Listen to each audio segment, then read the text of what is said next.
Be me. 19-year-old girl working part-time at a coffee shop while taking online classes for graphic design. Meet this guy named Tyler, who comes in every Tuesday and Thursday morning ordering the same caramel macchiato with extra foam.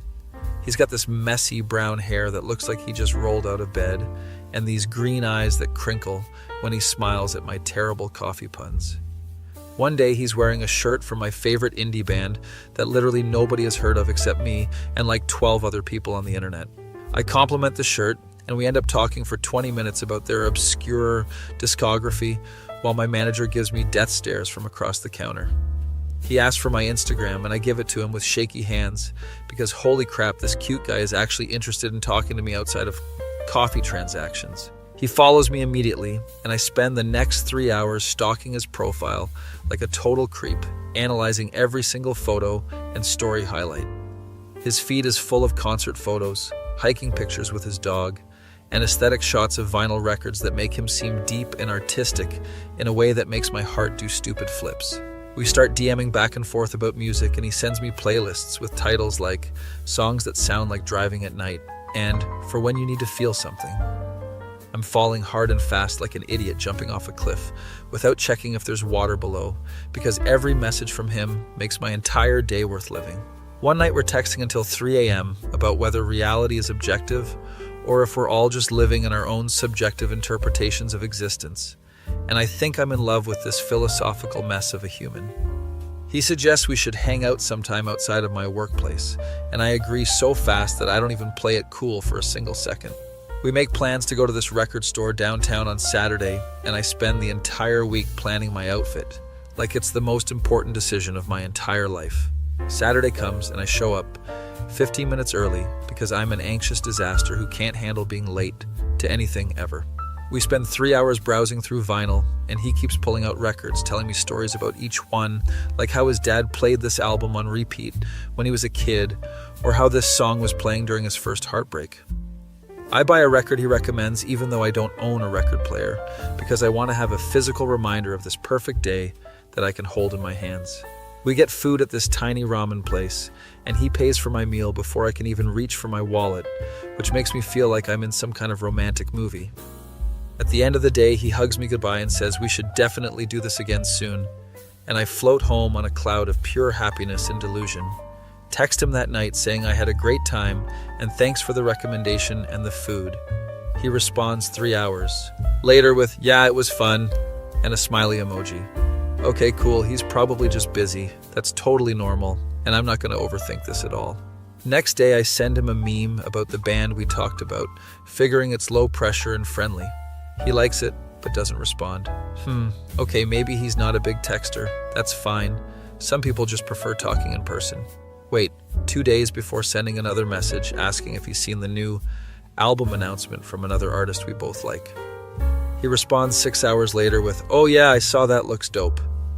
His messages are getting shorter, and I'm starting to feel like I'm pulling teeth, trying to maintain a conversation with someone who seems so interested in person. See him at the coffee shop on Tuesday, and he's normal and friendly, asking about my classes and telling me about his week at his marketing job. We talk for 30 minutes, and he mentions this cool art exhibit happening downtown, and I'm thinking, great, he's going to invite me. He doesn't invite me. He just talks about how he's planning to check it out sometime and then leaves with his coffee and a casual "see you later." I'm confused as hell because the vibe in person is completely different from the vibe over text, and I don't know which one is real. Text him later asking if he wants to go to the art exhibit together since we both seemed interested. He doesn't open the message for 2 days. When he finally responds, he says, "Oh man, I actually already went with some friends yesterday, but you should definitely check it out." This is when the waiting really begins because I realize I'm way more invested in whatever this is than he is. I stop texting first to see if he'll reach out and initiate conversation for once in his life. 1 week passes with complete radio silence, and I'm checking my phone every 5 minutes like a paranoid wreck. My roommate Jessica notices and asks what's wrong, and I explain the whole situation while she listens with increasingly concerned expressions. "Girl, he's just not that into you. If he wanted to talk to you, he would," she says with the brutal honesty that only best friends can deliver. I know she's right, but I can't accept it because we had such a good connection in person, and those late-night conversations felt so real and meaningful. Convince myself that he's just going through something or busy with work, or maybe he's scared of commitment, or any of the 1,000 excuses my brain generates to protect my feelings. 2 weeks pass and I see him at the coffee shop again, acting like nothing is weird. He's friendly and chatty and acts like we're good friends catching up after a normal amount of time apart. I play along pretending I'm not dying inside from the mixed signals and the confusion of not knowing where I stand. He mentions he's going to a concert next month for a band we both love, and my heart jumps thinking this is it. This is when he asked me to go with him. Instead he says, yeah, I'm going with my buddy Marcus should be sick, and I want to scream. Text him after his visit saying something casual about how the coffee rush was crazy today, and he responds immediately with a full paragraph about his day. Okay, so he can text when he wants to. He's just choosing not to prioritize talking to me. This pattern continues for months where he's hot and cold, giving me just enough attention to keep me hooked, but never enough to actually move forward into anything real. My friend Jessica keeps telling me to move on and stop wasting my time on someone who clearly doesn't respect my energy. I know she's right, but I've built up this entire fantasy version of Tyler in my head based on those first few perfect interactions, and I can't let it go. Start analyzing every tiny interaction for hidden meanings. Like maybe when he said, "See you later," he meant it romantically, or maybe his delayed texts mean he's nervous around me. My other coworker, Brandon, notices I'm acting weird and asks what's up while we're cleaning espresso machines after close. I explain the whole situation and he laughs saying, "Oh, you're in the waiting phase, that's rough." Apparently this is a common thing where girls wait around for guys who give them breadcrumbs of attention and never commit to anything real. Brandon tells me about his sister who waited for some dude for 2 years before finally realizing he was never going to step up. I promise myself I won't be that person and I'll move on and stop checking my phone every 30 seconds. That promise lasts exactly 4 days before Tyler texts me out of nowhere at 11 p.m. on a Friday. "Hey, sorry, I've been MIA. Work has been crazy, but how have you been?" I respond immediately because I have no self-control, telling him about my classes and asking about his life. We text back and forth for an hour and it feels like those early days again, when conversation flowed naturally and effortlessly. He sends me another playlist titled "Sorry I'm Bad at Texting," and I listen to it on repeat, trying to decode if this is his way of apologizing or just being friendly. Next day he ghosts again for a week. I'm starting to realize that this cycle of intense attention followed by complete absence is his pattern, and I'm stuck in it like a hamster on a wheel. 3 months have passed since our first hangout, and we haven't made concrete plans to see each other outside the coffee shop since that record store day. I've become the girl who waits by her phone hoping for a text from a guy who probably doesn't think about her more than once a week. My grades are slipping because I spend more time checking social media to see if he's posted anything than actually doing my coursework. Jessica stages an intervention one night, bringing wine and forcing me to talk about why I'm letting this guy have so much power over my emotional state. "You don't even know him that well," she says, pouring another glass. "You're in love with the idea of him, not the actual person." She's hitting too. Close to home, and I hate it, but she's absolutely right about everything. I've created this perfect version of Tyler in my head, based on limited interactions, and filled in all the gaps with my own fantasies and projections. The real Tyler is probably just a normal guy who thinks I'm cool, but not cool enough to actually pursue. And that's okay, but my brain refuses to accept it. I decide to do an experiment where I don't text him at all for an entire month to see if he notices or reaches out on his own. 2 weeks into this experiment, he posts an Instagram story at some party, looking happy and unbothered while I'm home alone analyzing the 3 seconds of video for clues about his emotional state. He's tagged with some girl named Amber in multiple photos, and I spend an embarrassing amount of time scrolling through her profile looking for evidence they're dating. Can't find anything concrete, but the anxiety is eating me alive. So I text Jessica, screenshots asking for her detective analysis. "Why do you even care? Just block him and move on with your life," she responds, but it's not that simple when you've invested months of emotional energy into someone. The month passes, and Tyler never reaches out once, confirming what I already knew. Deep down that I was always more interested than he was. See him at the coffee shop after my self-imposed exile from texting, and he acts completely normal, like no time has passed at all. "Hey, stranger, long time no see," he says, with that same charming smile that got me into this mess. I'm polite but distant, taking his order and making his drink without the usual banter and conversation. He notices the shift, asking, "Everything okay? You seem different today?" Want to scream at him about how he's been stringing me along for months, giving me mixed signals and wasting my time, but instead I just say, yeah, just tired. He accepts this obvious lie and leaves with his coffee, probably not thinking about the interaction again for the rest of his life. I spend my entire shift replaying the conversation, wondering if I should have said something, or if my cold shoulder approach will make him realize what he's missing. Spoiler alert, it doesn't make him realize anything. 2 more weeks pass without any contact, and I'm finally starting to feel like maybe I'm moving on and healing from this weird situationship. Then he texts at 2 a.m. on a Wednesday. "You up?" I stare at the message for 20 minutes, debating whether to respond or leave him on read. My self-respect says ignore it, but my desperate heart that still remembers how good those first conversations felt says respond. I compromise by waiting until morning to reply, "Yeah, what's up?" He says he was just thinking about me and been wondering how I've been and if I want to hang out sometime. The same sometime that never becomes an actual concrete plan with a real date and time attached to it. I'm so tired of this cycle that I actually call him out, asking, "Do you actually want to hang out, or are you just saying that?" He seems caught off guard by the direct question, taking 30 minutes to respond with, "No, I really do want to. We should figure out a day." We agree on Saturday afternoon to get lunch, and I'm cautiously optimistic that maybe this time will be different. Saturday morning he texts, "Hey, something came up. Can we rain check?" No explanation of what came up. No offer of when to reschedule, just a vague rain check that probably means never. This is my breaking point where I finally realize that Jessica and Brandon and everyone else has been right this entire time. I'm chasing someone who doesn't want to be caught, and I'm exhausting myself in the process for someone who gives me the bare minimum of attention. Text back, "Actually, I think we should just be coffee shop acquaintances. I don't think our communication styles match up." It's the most diplomatic way I can say you've been wasting my time and I deserve better than breadcrumb attention from someone who can't commit to basic plans. He responds with, "Oh, okay, I understand. Sorry if I gave you the wrong impression. I just have a lot going on right now." The classic excuse that every emotionally unavailable person uses when they want to avoid taking responsibility for their actions. I don't respond because there's nothing left to say, and I finally feel the weight of months of anxiety and waiting lift off my shoulders. My roommate Jessica comes home that night and finds me watching reality TV in my pajamas eating ice cream directly from the container. "Did something happen?" she asks, sitting next to me. I finally told Tyler I'm done waiting around for him to decide if he wants to actually spend time with me or just keep me as a backup option. She hugs me, saying, "I am proud of you that takes guts to walk away from something you wanted, even when you know it's not good for you." Spend the next few weeks focusing on my actual life instead of obsessing over text response times and hidden meanings in casual conversations. My grades improve because I'm actually doing my assignments instead of daydreaming about a future that was never going to happen. Start going out with Jessica and her friends, meeting new people who show consistent interest instead of playing mind games. See Tyler at the coffee shop a few times, and it's awkward at first.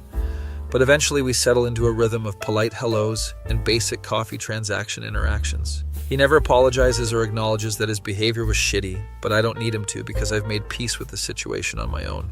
One day, a new regular starts coming in every morning, ordering an Americano with an extra shot and actually holding conversations that don't feel like pulling teeth.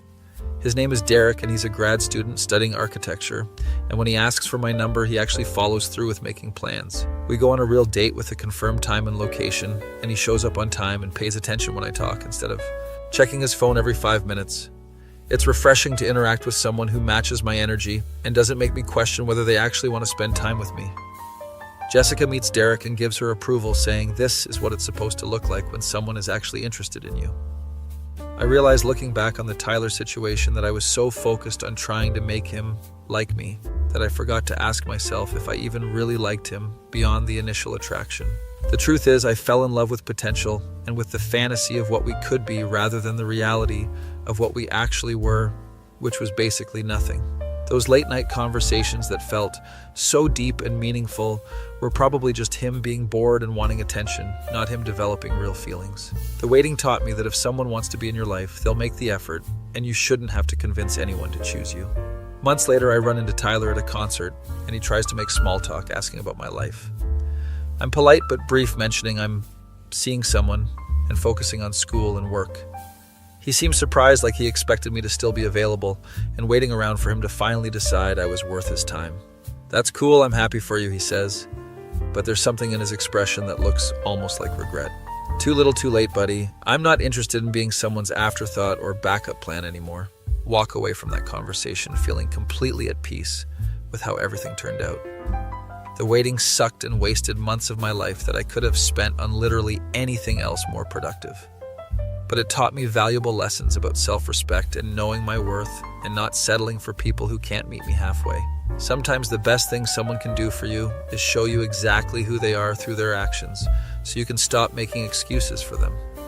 Derek texts me after the concert asking how it was and making plans to try this new restaurant next weekend that just opened downtown. It's such a simple thing, but it means everything to be with someone who doesn't make me guess where I stand or wonder if they're actually interested.